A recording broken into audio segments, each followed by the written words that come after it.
Να πεθάνει η κατσίκα του γείτονα. Η νοοτροπία τα τελευταία χρόνια του Έλληνα. Είστε απίθανοι το λιγότερο. Έκανα βιντεάκι για τα Airbnb. Από 1 Μαρτίου φέτος θα καταργηθούν οι άλλοι στο κέντρο της Θεσσαλονίκης. Κάτω από τα σχόλια, οι κομπλεξάρες, επειδή δεν έτυχε να έχουν κάτι από τους παππούδες τους, κράζουν και ευχαριστιούνται το ότι θα γίνει αυτό το πράγμα. Και όχι μόνο αυτό, πιστεύετε την προπαγάνδα της εκάστοτε κυβέρνησης, γράφετε ανακρίβειες και ψεύδι, χωρίς να ξέρετε να έχετε διαβάσει έρευνες και στατιστικά. Ντουγάνια, ντουγάνια. Και πάμε να σας τα αναλύσω. Να μπει μέσα στο μυαλό σας. Κακομαθημένα. Τι λένε λοιπόν οι πιο πρόσφατες έρευνες για τα Airbnb στην Ελλάδα? Πόσα σπίτια τελικά είναι καθαρά Airbnb? Μελέτη του Οικονομικού Πανεπιστημίου Αθηνών, έτσι, το καταλαβαίνετε, έχει δείξει ότι όσον αφορά την Αθήνα, κατοικίες που ανήκουν αποκλειστικά στα Airbnb, στη βραχυχρόνια μίσθωση, είναι το 0,4% του συνολικού στεγαστικού αποθέματος της Ελλάδος. Το καταλαβαίνετε? Το νιώθετε? 0,4. Δηλαδή 1 στα 100 σπίτια. Στο κέντρο των Αθηνών μεν, 1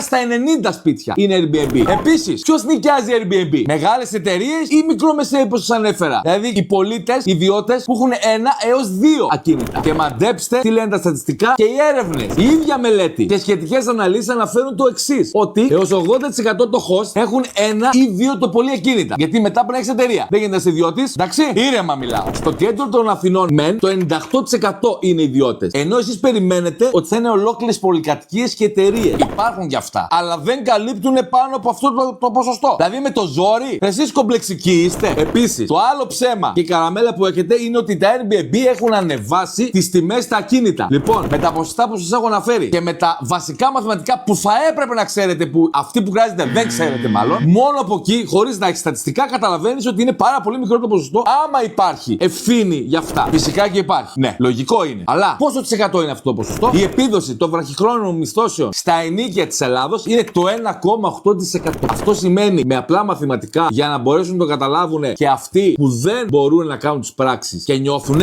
άμα παράδειγμα έχουμε ένα ενίκιο των 500 ευρώ, έχει αυξηθεί από αυτό το ποσό εξαιτίας του Airbnb κατά 9 ευρώ. Δηλαδή, άμα δεν υπήρχαν τα Airbnb, αυτό το σπίτι θα στοίχιζε 491 ευρώ. Πολύ απλές πράξεις. Και δεν φτάνει εσείς που σχολιάζετε, που δεν γνωρίζετε. Έχει κάποιους εκεί έξω TikToker που λένε επίσης τις βλακίες για να πάρουν απλά κάποια like. Να μην αναφέρω ονόματα. Το πραγματικό τέρας της αύξησης των ενοικίων είναι πρώτον τα κλειστά σπίτια που υπάρχουν σε όλη τη χώρα, που είναι πάνω από 900.000. Οι λόγοι είναι 3. Ο πρώτος είναι ότι υπάρχουν προβλήματα οικονομικά και δεν μπορούν να κάνουν κάποια ανακαίνιση για να είναι βιώσιμο το σπίτι. Ο δεύτερος λόγος είναι ότι φοβούνται να το νοικιάσουν σε Ταλιμπάν, γιατί Ταλιμπάν έχουν καταντήσει σε αυτή τη χώρα. Και ο τρίτος λόγος είναι κληρονομικά. Τα 900.000 σπίτια είναι πάρα πολλά και ένα ποσοστό περίπου της τάξης των 25%. Δηλαδή το 25% των σπιτιών είναι κλειστά. Επίσης, την τελευταία 15-20 που δεν υπάρχει ανοικοδόμηση, πολύ σημαντικό ρόλο στο ότι είναι αυξημένες οι τιμές. Γιατί δεν υπάρχουν σπίτια. Και το μεγαλύτερο πρόβλημα δεν είναι το πόσο έχει πάει το ενοίκιο. Το μεγαλύτερο πρόβλημα είναι ότι είναι πολύ χαμηλή η μισθή. Το καταλαβαίνετε? Είναι πολύ λογικό να αυξηθεί η ακίνητη περιουσία, τα ενοίκια, οι αγοροπολισίες. Είναι η φυσική ροή των πραγμάτων. Τι έχει μείνει στάσιμο? Ο μισθός. Οπότε όταν θα συγκρίνουμε, να βάζουμε στην εξίσωση ένα πολύ σημαντικό πράγμα που είναι αυτό. Και για να κλείσω αυτό το βίντεο, οποιοδήποτε θέλει, είτε σε live, είτε σε μήνυμα, είτε σε τηλέφωνο, τον προκαλώ με στατιστικά και στοιχεία που έχει να μας πει για ποιο λόγο φταίνει τα Airbnb που έχουν αυξηθεί τα ενοίκια. Αλλιώς δεν μπορείτε να μιλάτε. Ήταν ένα μεγάλο βίντεο γιατί με έχετε εξοργήσει, αλλά θα μάθετε να ακούτε την αλήθεια και μόνο από μένα. Ακολουθήστε να τα λέμε από εδώ.